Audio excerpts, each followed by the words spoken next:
Salam damai sejahtera bagi kita semua. Saya Pendeta Jandri Tumangger akan membawakan ringkasan pelajaran Sekolah Sabat yang berjudul Dianiaya Tetapi Tidak Ditinggalkan melalui program Ini Baru Terang. Mari kita berdoa terlebih dahulu. Bapa kami di sorga, kami memohon hikmat dari Tuhan untuk kami dapat mengerti pelajaran ini, sehingga akan menjadi bekal kehidupan dan membuat kami semakin setia dalam melayani Tuhan dan melayani sesama. Terima kasih Bapa, dalam nama Yesus kami berdoa dan mengucap syukur. Amin.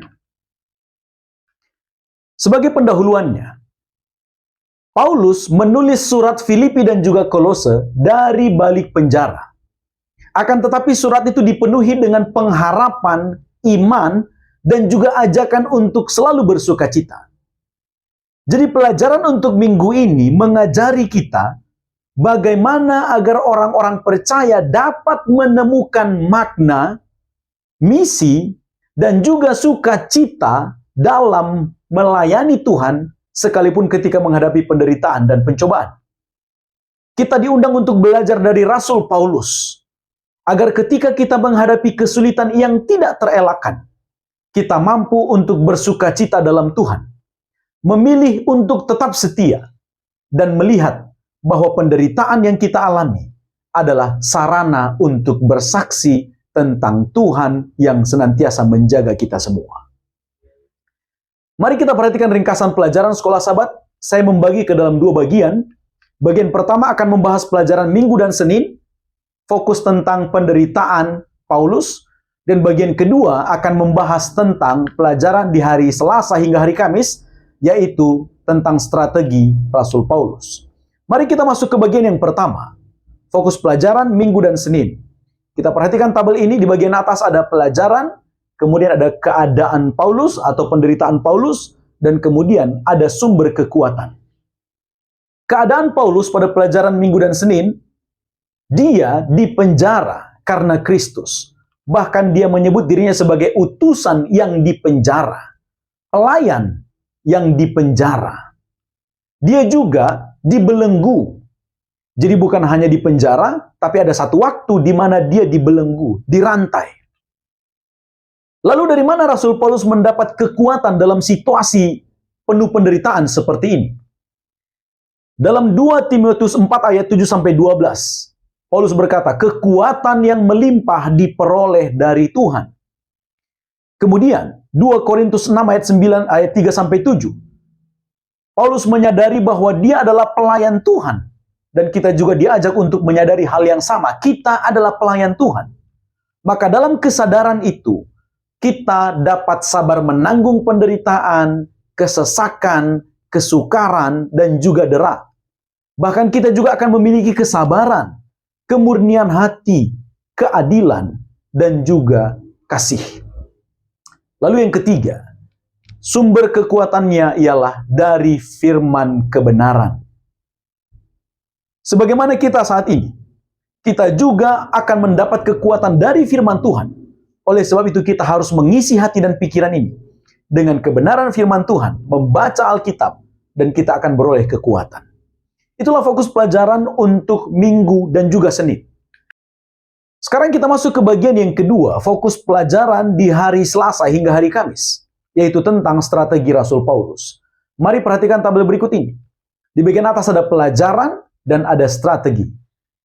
Pelajaran di hari Selasa, strategi yang diberikan adalah Rasul Paulus mengikuti pimpinan Roh Kudus. Paulus menyadari bahwa keberhasilan ini bukan karena kekuatannya, tapi karena dia mengikuti tuntunan Tuhan melalui Roh Kudus. Lalu yang kedua, Rasul Paulus memilih lokasi yang strategis atau kota penting di dunia kuno dalam mengawali pekerjaan Injil. Contohnya saja dia memilih Filipi.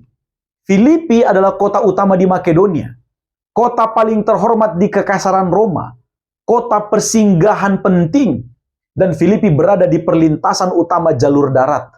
Dan kalau Filipi sudah dapat dijangkau oleh Injil, maka Injil itu akan mudah menyebar ke daerah-daerah di sekitarnya. Lalu kemudian strategi yang ketiga, Rasul Paulus menjangkau orang terdekat yang dia temui. Contohnya saja Lydia. Dia bertemu dengan Lydia, kemudian berbicara, kemudian memenangkan Lydia.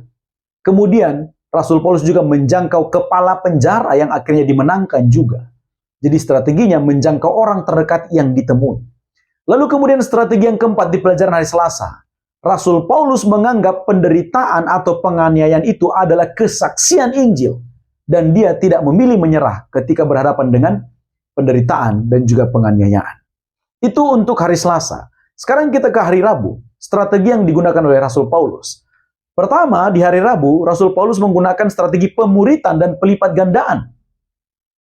Epafras adalah murid yang dimenangkan oleh Rasul Paulus. Kemudian Epafras diutus untuk menjangkau daerah lain. Dalam hal ini dia menjangkau Kolose, daerah dari mana dia berasal. Dan begitu terus nanti pelipat gandaan akan terjadi, dari orang yang dimenangkan kembali memenangkan orang lain.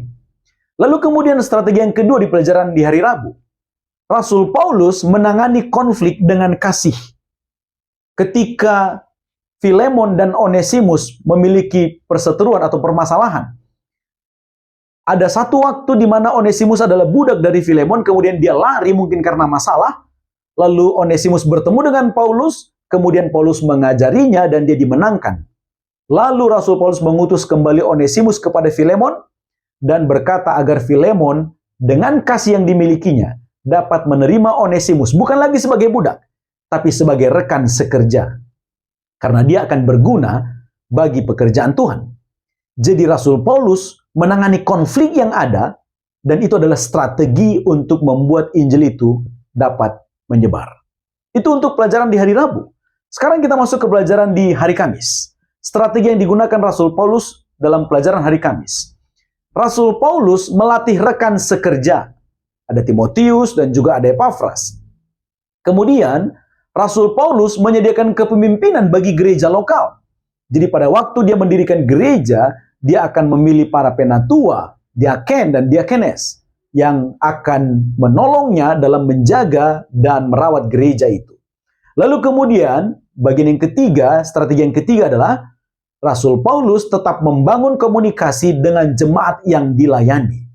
Kita melihat ada banyak surat yang dikirim kepada jemaat-jemaat yang tujuannya adalah agar komunikasi tetap terjalin. Rasul Paulus tidak sewaktu-waktu dapat hadir lagi ke kota yang dia jangkau, menemui saudara-saudara yang dimenangkan. Oleh karena tidak mungkin untuknya hadir setiap saat, maka dia menulis surat kepada jemaat-jemaat itu. Dan surat itu yang akan mengisi kekosongan, oleh karena Rasul Paulus tidak dapat hadir. Itulah strategi yang digunakan oleh Rasul Paulus dalam menyampaikan Injil dan menyebarkan Injil ke tempat di mana dia berada atau ke tempat yang bisa dijangkau oleh pemuritan-pemuritan.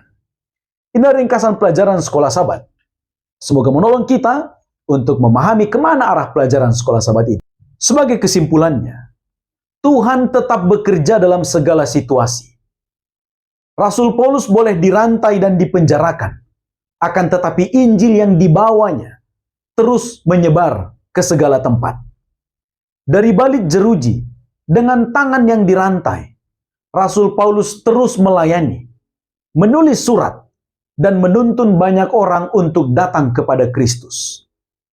Dalam situasi yang demikian, Paulus melihat tujuan yang lebih besar daripada apa yang sedang dia alami dalam penderitaan. Dalam situasi seperti itu, Paulus dapat berkata, bersukacitalah senantiasa di dalam Tuhan. Sekali lagi kukatakan, bersukacitalah. Sukacita yang dirasakan oleh Rasul Paulus bukanlah sukacita yang lahir dari situasi yang nyaman dan tenang. Akan tetapi, sukacita itu lahir dari hubungannya yang dekat dengan Tuhan. Ini baru terang.